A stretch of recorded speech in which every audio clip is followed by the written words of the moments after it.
Bus driver ആംഗ്യം കാട്ടിയാൽ കാറിന്റെ പിൻ സീറ്റിലിരിക്കുന്നവർക്ക് കാണാമെന്ന് പോലീസ്. KSRTC ഡ്രൈവറും മേയറും തമ്മിലുള്ള കേസിന്റെ സംഭവം പുനരാവിഷ്കരിച്ചാണ് പോലീസിന്റെ കണ്ടെത്തൽ.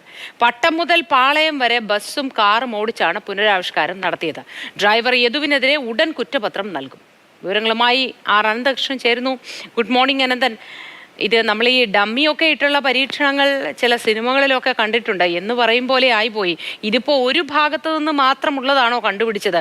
അപ്പോൾ ബസ്സിനെ ഓവർടേക്ക് ചെയ്യാൻ ശ്രമിക്കുന്ന കാറും ബസ്സിന് മുന്നിൽ കൊണ്ടു നിർത്തി ബസ്സിന്റെ മാർഗ തടസ്സം സൃഷ്ടിച്ച കാറിനെ കുറിച്ചും അതുമൊക്കെ പുനരാവിഷ്കരിക്കുമോ ഇനി? Good morning.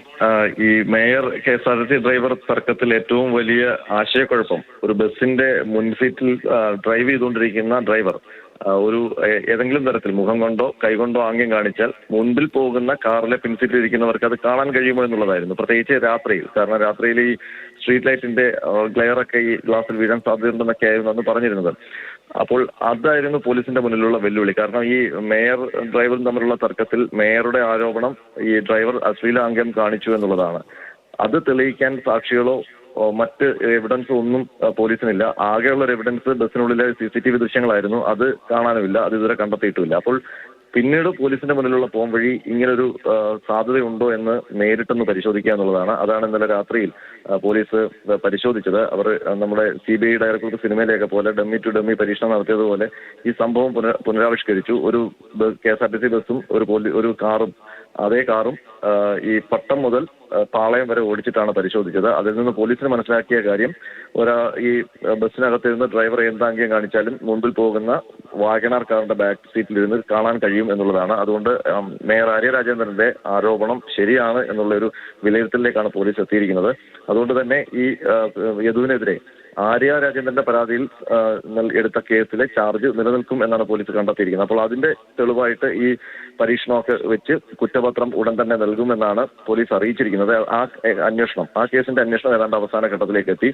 ഇനി യദു നൽകിയ പരാതി, മേയർക്കെതിരെ നൽകിയ പരാതിയുണ്ട്. അത് മാർഗതടസ്സം സൃഷ്ടിക്കുകയും ഒക്കെ ചെയ്ത എന്നുള്ള ആരോപണത്തിലാണ്. അതിൽ FIR ഉണ്ട്. മറ്റൊരു കേസ് തമ്പാനൂർ പോലീസ് എടുത്ത കേസാണ്. അത് ഈ ബസ്സിലെ ഏറ്റവും നിർണായകമായ തെളിവായ CCTV ദൃശ്യങ്ങൾ കാണാതെ പോയ കേസാണ്. അത് ആരാണ് കൊണ്ടുപോയതെന്നോ അതെങ്ങോട്ട് പോയി എന്നോ ഇതുവരെ പോലീസിന് കണ്ടെത്താൻ പറ്റിയിട്ടില്ല. മോദി. അപ്പൊ അനന്തകൃഷ്ണൻ, ഇക്കാര്യത്തിൽ അങ്ങനെ ഒരു ഏകപക്ഷീയമായ തീരുമാനം ഉണ്ടാകാനാണോ അപ്പൊ സാധ്യത? മറ്റു രണ്ട് കേസുകൾ നിലനിൽക്കുന്നുണ്ടോ? ഒന്ന് യദു കൊടുത്തതും പിന്നെ ഒന്ന് പോലീസ് എടുത്ത അതിന്റെ മെമ്മറി കാർഡ് നഷ്ടപ്പെട്ടു പോയിട്ടുള്ള സംബന്ധിച്ച ഒരു കേസും. അപ്പൊ അതുകൂടി പരിഗണിച്ച ശേഷമായിരിക്കില്ലേ നടപടികളിലേക്ക് കടക്കുക? ഏതായാലും യദുവിന് മാത്രം പണി കിട്ടുന്നൊരു അവസ്ഥയിലേക്കാണോ കാര്യങ്ങൾ പോകുന്നത്?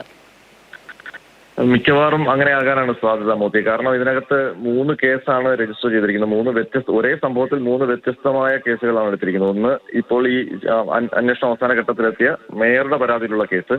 മറ്റൊന്ന് ഡ്രൈവർ യദു. അത് ആദ്യം ആ പരാതി എടുക്കാൻ പോലീസ് തയ്യാറായില്ല. പിന്നീട് വിവാദങ്ങളൊക്കെ ആയതിനു ശേഷം കോടതിയിൽ പോയിട്ടാണ് ഡ്രൈവർ യദു ആ കേസ് പോലീസിനെ കൊണ്ട് എടുപ്പിച്ചത്. കോടതിയുടെ നിർദ്ദേശപ്രകാരമാണ് പിന്നീട് കന്റോൺമെന്റ് പോലീസ് ആ കേസ് രജിസ്റ്റർ ചെയ്തത്.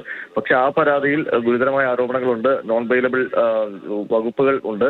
പക്ഷേ പോലീസ് പറയുന്നത് ഈ ആര്യ രാജേന്ദ്രന്റെ ആരോപണം, അതായത് അശ്ലീലാംഗ്യം കാണിച്ചു എന്നുള്ള കുറ്റകൃത്യം സാധൂകരിക്കപ്പെടുകയാണെങ്കിൽ ഈ യദുവിന്റെ പരാതി നിലനിൽക്കാൻ സാധ്യതയില്ല എന്നാണ്. അപ്പോൾ ആ രീതിയിൽ നിയമോപദേശമൊക്കെ എഴുതിയതിനു ശേഷമാകും യദുവിന്റെ പരാതിയിലുള്ള അന്വേഷണം പൂർത്തീകരിച്ച് കുറ്റപത്രം സമർപ്പിക്കുക. മറ്റൊരു കേസ് ഈ CCTV ദൃശ്യങ്ങൾ കാണാതെ പോയതാണ്. അതെങ്ങോട്ട് പോയെന്ന് പല രീതിയിലുള്ള ശാസ്ത്രീയ പരിശോധനകളും നടത്തുന്നുണ്ട്. യദുവിനെ ചോദ്യം ചെയ്തു, ബസ്സിലെ കണ്ടക്ടറെ ചോദ്യം ചെയ്തു. അങ്ങനെ ആ ബസ് സ്റ്റാൻഡിലുണ്ടായിരുന്ന മറ്റ് CCTV ദൃശ്യങ്ങളൊക്കെ എടുത്തു. പക്ഷേ ഈ ബസ്സിൽ ആരും കയറി പോകുന്നതോ ഈ CCTV ദൃശ്യങ്ങൾ എടുക്കുന്നതോ ആരും കണ്ടിട്ടില്ല. CCTV ദൃശ്യങ്ങൾ പക്ഷേ അപ്രത്യക്ഷമാവുകയും ചെയ്തു.